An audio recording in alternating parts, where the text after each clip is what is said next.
રાજ્યના ખેડૂતો માટે માઠા સમાચાર। 2 દિવસ બાદ કમોસમી વરસાદની હવામાન નિષ્ણાંત અંબાલાલ પટેલે આગાહી કરી।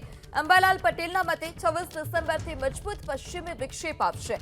મધ્યપ્રદેશ, રાજસ્થાન અને ગુજરાતના ભાગોમાં તેની અસર થશે।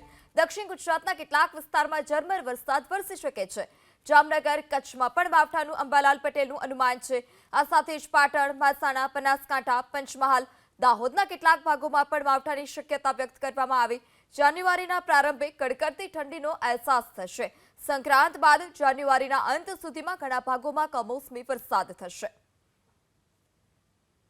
મહારાષ્ટ્રના સર્વજ્ઞ ભાગોમાં બંગાળ ઉપસાગરનો ભેજ અને અરબી સમુદ્રનો ભેજના કારણે દક્ષિણ ગુજરાતના કેટલાક ભાગોમાં પણ છાંટાછૂટી કે વરસાદ થવાની શક્યતા રહેશે।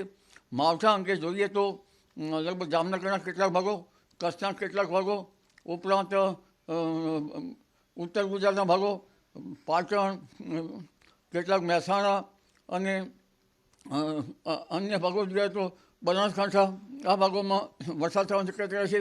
ઉત્તર ગુજરાતના ઉપરાંત સાબરકાંઠાના ભાગો અને પૂર્વ ગુજરાતના ભાગો પર વરસાદ થવાની શક્યતા રહેશે, જેમાં પંચમહાલ, દાહોદ, લુણાવાડા ભાગોમાં વરસાદ થવાની શક્યતા રહેશે। ખાસ કરીને મધ્યપ્રદેશ ઉપર પણ આની અસર વધુ જણાશે અને તેની અસર લગભગ 26, 27, 28 તારીખોમાં તો વધુ જણાશે, પરંતુ તેની 50 વર્ષની અસરો પણ લગભગ 28, 29 તારીખ સુધી રહેવાની શક્યતા રહેશે।